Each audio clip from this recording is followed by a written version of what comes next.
प्यारे बच्चों, आज हम यानी कि यहाँ पे 12th class CBSE board maths के अंदर ये आरबीसी के लिए यूजफुल है। तो यहाँ पे यानी कि टॉपिक मेरा है कंटिन्यूटी। कंटिन्यूटी को हम यहाँ पे एक्सप्लेन करना चाह रहे हैं। यहाँ पे सामने कुछ इंपॉर्टेंट प्रॉब्लम लिखी है, वो यानी कि यहाँ पे डिस्कस करेंगे। उससे पहले यानी कि मैं आपको एक्सप्लेन करना चाह रहा हूँ कि डेफिनेशन ऑफ कंटिन्यूटी क्या है। तो डेफिनेशन यहाँ पे मैं कंटिन्यूटी लिखना चाह रहा हूँ। तो a function fx is said to be continuous at a point x equals to a if and only if limit x tends to यानी कि a minus fx f of a and limit x tends to a plus fx, यानी कि ये left limit है, ये right limit है, ये eight the point functional value है। यानी कि जैसे आपके पास यहाँ पर x इक्वल्स टू a है, तो इसे ये वाला जो पोर्शन है वो a माइनस कहलाएगा और ये वाला a प्लस कहलाएगा। तो ये ज़रूरी है कि किसी फंक्शन को किसी पॉइंट पे कंटिन्यूस होने के लिए यह आवश्यक है कि उसकी लेफ्ट लिमिट, राइट लिमिट और एट द पॉइंट अगर ये तीनों चीज़ें बराबर है तो हम ये कह सकते हैं कि वो function x equals to a पे कंटिन्यूस है।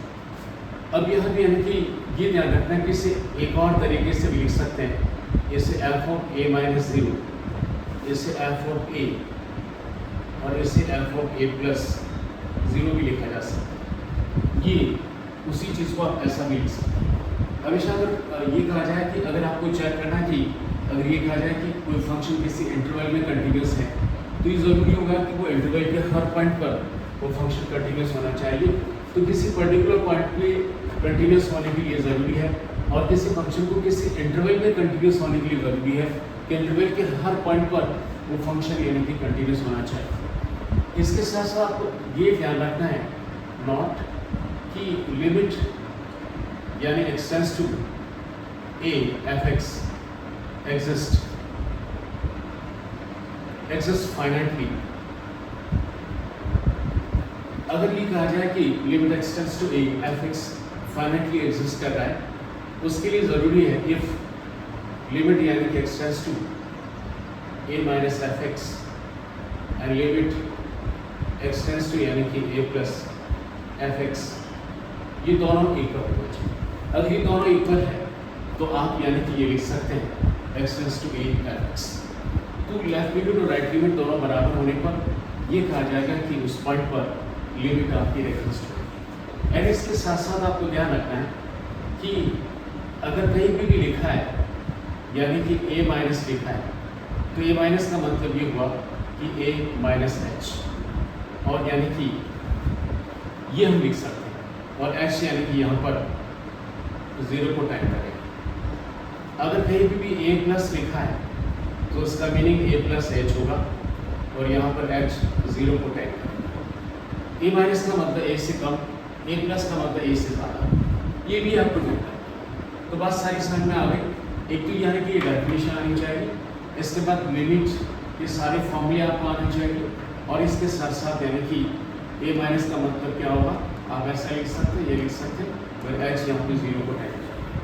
तब यानी कि वन आफ्टर अनदर इन सभी प्रॉब्लम्स को यहाँ करना चाहें तो यानी कि क्वेश्चन नंबर 1 को यहाँ पे एक्सप्लेन कर रहा हूँ। वो यानी कि आपको प्रॉब्लम्स 1 लिखी हुई है, आप चाहें तो यहाँ से आप नोट कर सकते हैं। अब यहाँ पर देखना चाह रहे हैं कि फंक्शन आपको वो दे रखा है। सबसे पहले यानी कि इसे कह रखा है कि discuss the continuity at x equals to 3।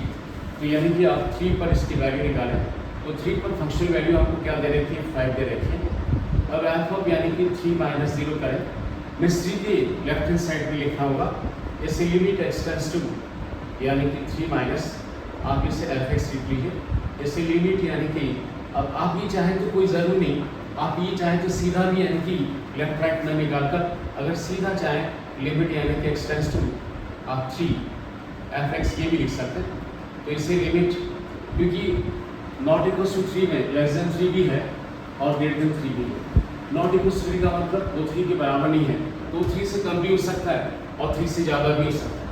तो आप यानी कि कॉमनली ऐसा भी लिख सकते हैं, अब यानी कि एक्सटेंस टू यानी कि 3 लगा लीजिए और उसमें फंक्शनल जो वैल्यू है वो यानी कि आपका ये आपको गिवन है, दैट इज -3। आप चले यहाँ पर आगे बढ़े, जैसे लिमिट एक्सटेंस टू 3 लिख दिया, ये ऊपर जो लिखा है इसे आप फैक्टराइज कर लीजिए। तो इसके जो फैक्टर है x² माइनस यानी कि 3x + 2x हो जाएगा -6, नीचे यानी कि आपके पास x - 3, इसे लिमिट x टेंड्स टू 3 लिख दीजिए, यहाँ पे x और x - 3 लिखें, इसे 2 कॉमन है, x - 3 लिखें, नीचे यानी कि आपके पास x - 3 हो जाएगा, इसे यानी कि limit x tends to 3 it is x - 3 और x + 2 लगा लीजिए, इससे x - 3 इसे ड्रॉप आउट करें, अब यहाँ पर x की जगह आप 3 पुट करें तो ये आपके पास 5 होगा। तो हमने यहाँ पर इनकी लेफ्ट राइट के चक्कर में ना पड़ते सीधा भी हम कर सकते हैं, तो आपके पास ये सेम वैल्यू आ रही है, क्योंकि x ≠ 3 के लिए <3 3 के लिए कॉमन यानी कि एक्सप्रेशन लिखा हुआ है, तो ये आपने लिख दिया। अब इसे कह सकते हैं कि देयरफॉर यानी कि limit x tending to 3 f(x) यानी कि f(3) के बराबर है, this implies f(x) is continuous, f(x) is continuous eight x = 3 हो। तो ये इस तरह से आपने फाइंड कर लिया कि ये फंक्शन आपको डिस्कस करना था कि function whether this function is continuous और this function is not continuous, तो हमने डिसाइड कर लिया कि यहाँ पर ये फंक्शन कंटिन्यूअस है। इसके आगे बढ़ना चाहे, यहाँ एक और सेकंड क्वेश्चन जो लिखा है उसको भी हम यहाँ पर डिस्कस करना चाह रहे हैं, तो सेकंड को शॉर्टली हम कैसे करें वो हम यहाँ व्हाइट बोर्ड पे एक्सप्लेन करेंगे। अब आपसे कहना चाह रहे हैं कि सेकंड प्रॉब्लम में आपको जैसे बता रखा है कि यहाँ पर 0 पर यानी डिस्कस करना है, यानी कह सकते हैं एट x = 0 पर इस फंक्शन को डिस्कस करना है कि कंटिन्यूअस है या नहीं। तो यहाँ पर यानी कि क्वेश्चन नंबर 2 लगा दीजिए और यहाँ पे लिखें सबसे पहले यानी कि f(0) पे देखें, क्योंकि आपको चेक करना है 0 पे चेक करना है, और 0 पे फंक्शनल वैल्यू आपके पास कितनी लिखी है 1/2 लिखिए, आप इसे 1/2 लिख सकते हैं। उसके बाद यानी कि आगे चलें f यानी कि इस एक्सप्रेशन में आप सीधा यानी कि इसे लिमिट x टेंड्स टू 0 यानी कि f(x) लिख दीजिए, ये लिखिए। अब इसके बाद यानी कि लिमिट x टेंड्स टू 0 और 0 को टाइम कर रहा है, तो यहाँ पर यानी ये कह सकते हैं कि x ≠ 0 पर ये फंक्शन इसे डिफाइन कर रखा है, तो लिखने से कि f(x) की value that is your 1 - cos x, नीचे आपके पास बॉटम में x² लिखा है, आगे चलिए x टेंड्स टू 0 लिख दीजिए। अब यानी कि यहाँ पर 1 - जो cos x लिखा है इसे यानी कि आप यू भी लिख सकते हैं, इट इज sin² x/2 आपका x/x, क्योंकि 1 - यानी कि cos x को आप, क्योंकि यहाँ पे cos 2a का फॉर्मूला होता है, इट इज 1 - 2 sin² a, यानी कि हाफ एंगल प्रॉपर्टी के अकॉर्डिंग यहाँ पे अगर x है तो यानी कि आपका x/2 हो जाएगा। मुझे यानी कि इसको इसकी टर्म में लिखना है, तो बाकी ये इधर जाएगा, ये इधर आएगा, तो 1 - cos x का फॉर्मूला बनेगा। अब आगे चले से यानी कि लिमिट यहाँ पे x टेंड्स टू यानी कि 0, थोड़ा सा आगे चले और यहाँ पे यानी कि 2 एज इट रखें, ये साइन यानी कि x/2 और नीचे भी यानी कि x/2 लगा दें, तो यहाँ पे यानी कि ये 2 पर जाएगा तो मुझे 1/2 और यहाँ पे यानी कि उस पर आएगा, डेफिनेटली यानी कि 2 एक्स्ट्रा लगाया तो ये जाएगा ऊपर, ये नीचे बैलेंस कर देंगे तो कट जाएगा, नीचे आपका x ही रहेगा और x का स्क्वायर है तो यहाँ पे स्क्वायर लगा लिया, साइन का भी यानी कि आपके पास क्या है यानी कि स्क्वायर है, तो ऐसा करेंगे। अब आगे चलिए यानी कि इसको देखें तो ये 2 आपका एज इट इज है, sin थीटा तो थीटा टेंड्स टू 0 तो यानी कि हमेशा 1 होता है, फिर यानी कि आपके पास 1/2 का स्क्वायर है, तो 2 × यानी कि 1/4 तो आपके पास 1/2 आ जाएगा। तो यानी कि आपको 0 पे यानी कि 1/2 है और limit x tends to 0 f(x) में भी 2 है, तो देयरफॉर ये कह सकते हैं कि लिमिट यानी कि x टेंड्स टू 0 f(x) और यानी कि f(0) they are equal, this implies f(x) is continuous at x equals to 0। तो ये फंक्शन यानी कि कंटिन्यूस हो जाएगा। आपको यहाँ पे ध्यान रखना है बिकॉज ऑफ लिमिट, मैंने बताया कि लिमिट के सारे फॉर्मूले आपको याद होनी चाहिए। साइन थीटा में theta and theta tends to 0 हमेशा बंद होता है, पर हमारी शर्त है कि अगर यहाँ थीटा है तो नीचे भी थीटा होना चाहिए। ऐसा करने के लिए यहाँ पे x/2 था तो नीचे भी यानी कि x/2 चाहिए। तो x/2 क्रिएट करने के लिए आपको कुछ बैलेंस करने के लिए न्यूमेरिकल वैल्यू आपको यहाँ पे क्रिएट किया है। तो ये आपको ध्यान रखना है। हमारी शर्त है कि जो एंगल यहाँ लिखा है वही वैल्यू यहाँ पे नीचे होनी चाहिए because sine theta with theta, तो उसको आपको फॉलो करना है। तो इस तरह से यानी कि ये भी यानी कि आपके पास एग्जिस्ट हो जाता है। अब इसके आगे यानी कि क्वेश्चन नंबर 3 को कर रहे हैं। 3 में यानी कि आपके पास ये लिखा है फंक्शन, मैं सबसे पहले यानी कि इसको भी एट बताना है कि x इक्वल्स टू 0 पर किस तरह का है। तो यहाँ पे चेक करें तो एफ ऑफ यानी कि 0 पे देखा जाए तो फंक्शन वैल्यू आपके पास क्या लिखी, 1 लिखी है, तो यहाँ पे 1 लिख लीजिए। इसके बाद यानी कि limit of x tends to 0, इसे f(x) लिखें। यहाँ पे लिमिट यानी कि x टेंड्स टू 0 और f(x) की वैल्यू आपके पास क्या लिखे, it is sin 3x by x लिख दीजिए। इसे लिमिट यानी कि x tends to 0, it is sin 3x upon यानी कि 3x लगा लीजिए। इसको बैलेंस करने के लिए क्योंकि हमारी शर्त है sin थीटा बाय थीटा की शर्त में होना चाहिए, यहाँ पे 3x है तो नीचे में 3 और 3 से आपने एक्स्ट्रा मल्टीप्लाई कर लिया। अब यानी कि sin थीटा बाय थीटा और ये theta tends to 0 is always 1, तो यहाँ पे यानी कि 1 हो जाएगा। फिर 1 into 3 इट इज 3। तो अब यहाँ पे कहना चाह रहे हैं कि जो आपके पास लेफ्ट और राइट लिमिट है उसकी वैल्यू 3 के बराबर है और यहाँ पर यानी कि f(0) पे 1 है, तो देयरफॉर कह सकते हैं लिमिट x टेंड्स टू यानी कि f(x) is not equals to f(0). This implies f(x) is discontinuous at x equals to 0 पे। ये फंक्शन आपका डिसकंटिन्यूस कहलाएगा क्योंकि यहाँ पर left limit right limit at the point तीनों वैल्यू बराबर नहीं हो पा रही है। तो वही कह सकते हैं कि अगर मैं यहाँ पर आपका 1 लिखा है, इस 1 की जगह अगर मैं 3 लगा दूँ तो डेफिनेटली ये फंक्शन कंटिन्यूस हो जाएगा। तो ये कह सकते हैं एंड discontinuity is of यानी कि रिमूवेबल टाइप। तो ये कह सकते हैं कि फंक्शन डिसकंटिन्यूस हुआ और आपको हमेशा पता होना चाहिए कि डिसकंटिन्यूटी ऑफ डिफरेंट टाइप्स की होती है और इसका नाम रिमूवेबल क्यों रखा है कि अगर मैं इस फंक्शन में यहाँ पे करेक्शन करके यहाँ पे 3 कर दूँ तो ये डेफिनेटली कंटिन्यूस हो जाएगा। तो ये कंटिन्यूटी है, डिसकंटिन्यूटी है, मगर इसे रिमूव की जा सकती है। So we speak removable type. Okay, तो ये टाइप डिक्लेरेशन भी कर लिया। अब हमारे पास यानी कि एक यहाँ पर एक आखिरी प्रॉब्लम और है जिसको भी हम यहाँ पे डिस्कस करना चाह रहे हैं। Just we go and have to सी।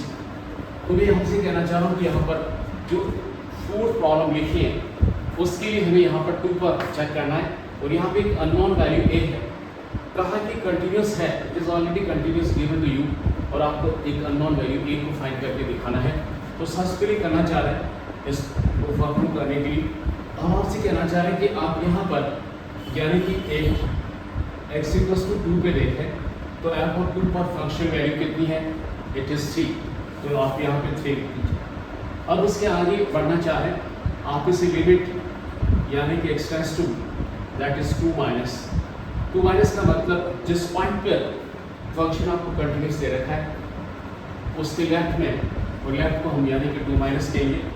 इससे लिमिट यानी कि x टेंड्स टू 2 माइनस, और 2 माइनस के लिए 2 माइनस का मतलब लेस देन 2 और लेस देन 2 के लिए फंक्शन वैल्यू इससे लिखी हुई है। तो आप यहाँ पर इसे यानी कि ax-1 लगा लीजिए।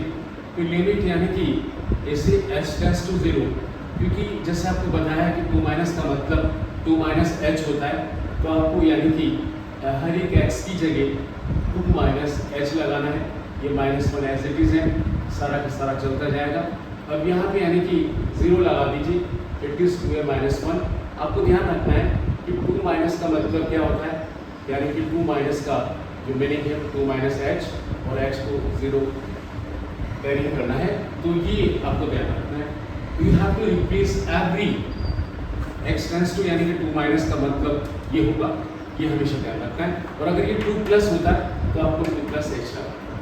तो सिंपली हमने ऐसे ही किया, उसके आगे बढ़े, लिमिट यानी कि एक्सटेंस टू 2 प्लस, यहाँ पे f(x) लिखें, 2 प्लस का मतलब मोर देन 2, तो उसमें फंक्शनल वैल्यू आपके पास जो लिखी है आप इसे लिमिट यानी कि एक्सटेंस टू 2 प्लस लगाएं और वैल्यू आपके पास x+1 लिखिए, इसे यानी कि लिमिट एक्सटेंस टू 0 लगाइए, यहाँ पे 2 प्लस h लगाइए और +1 कर दीजिए। ठीक है, आई हैव टू रिप्लेस, क्योंकि आपको ध्यान रखना है कि एक्सटेंस टू 2 प्लस का मतलब ये है 2 प्लस h, और यानी कि h 0 को टाइम करेगा, ये लिखना जरूरी है। तो यहाँ पे यानी कि 2 प्लस यानी x की जगह 2 प्लस h लगाया और x के स्थान पे 0 लगाया, तो ये आपके पास 3 हो जाएगा। तो यानी कि एट द पॉइंट यानी 2 पर फंक्शन वैल्यू 3 है, आपकी जो राइट लिमिट है वो भी यानी कि 3 है, और एट द पॉइंट यानी कि आपको जो दे रखा है वो value sorry on the left of 2 आपके पास ये वैल्यू है। तो देयरफॉर ये कह सकते हैं कि that is as f(x) is continuous, f(x) is continuous at x equals to 2, तो हम ये कह सकते हैं सो यानी कि limit x tends to that is 2 minus f(x) must be equal to f of 2, and this is limit x tends to यानी कि 2 plus f(x), ये भी बराबर होना चाहिए। अब यहाँ पे देखना चाह रहे सी 2 माइनस पर इसकी वैल्यू है 2a-1 है, यहाँ पर इसकी वैल्यू यानी कि 3 है और यहाँ पे भी 3 है, तो यानी इसे सॉल्व करें तो डेफिनेटली यानी कि 2a-1 equals to 3, so 2a equals to यानी कि 4 हो जाएगा, सो a इज 2। तो यहाँ पे यानी कि आपसे ये कहा था कि ये फंक्शन कंटिन्यूस है, it is already given to you, and continuous means what, left limit, right limit at the point, तीनों वैल्यू सेम होनी चाहिए। तो उससे देखकर हमने यहाँ पे एक अननोन वैल्यू a है उसको फाइंड कर लिया, तो अननोन वैल्यू a की जो वैल्यू है वो यहाँ पर 2 आ जाती है। तो इस तरह से यानी कि बहुत यानी आसान तरीके से शॉर्ट ट्रिक से कंटिन्यूटी को किया जा सकता है, एक बहुत आसान कंसेप्ट है। आई होप आपको समझ में आ गया।